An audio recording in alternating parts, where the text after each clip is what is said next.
lutte contre le tabagisme commence à l'hôpital. En particulier ici, à Gustave Roussy, qui se doit de montrer l'exemple à ses patients et d'encourager ses personnels fumeurs à changer ses habitudes. En termes de personnel, nous avons 3200 professionnels, avec cela représente environ 1200 soignants et paramédicaux, 500 médecins, 950 chercheurs. D'accord. Et le site, si on parle du site, c'est un site qui est sur à peu près 5 hectares, donc quand même un grand site, avec une grande tour de 15 étages, et qui accueille à peu près 50 000 patients par an en séjour, mais en termes de consultation, pas loin de 200 000 consultations par an.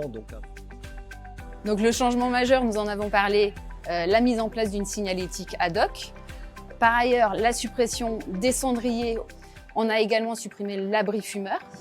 Et enfin, la mesure phare, c'est que a disparu l'allée de fumeurs qui, auparavant, accueillait tout usager ou tout visiteur de Gustave Roussy.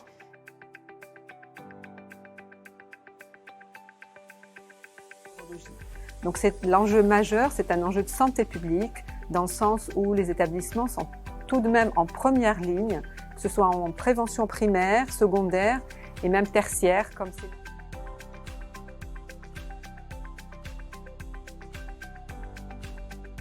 On a réuni tous ces partenaires dont je vous ai parlé, l'ARS, le RESPAD, les chefs. Le docteur Jean-Charles Soria a prononcé un discours. On a signé la charte donc d'engagement dans la stratégie lieu de santé sans tabac, qui est affichée très fièrement donc dans notre accueil central. Toute la campagne qui a été faite en amont avec les substituts nicotiniques qui pouvaient être distribués au personnel, les campagnes d'information vous font réfléchir, pourquoi pas, est-ce le bon moment pour arrêter ? Avec beaucoup d'enthousiasme et la conviction qu'un centre de lutte contre le cancer comme Gustave Roussy ne peut pas en même temps porter l'ambition de guérir le cancer au XXIe siècle et fermer les yeux sur des comportements qui vont être la première cause de cancer. En fait, c'est juste incompatible. On doit avoir un rôle d'exemplarité sur cette question. On est très heureux.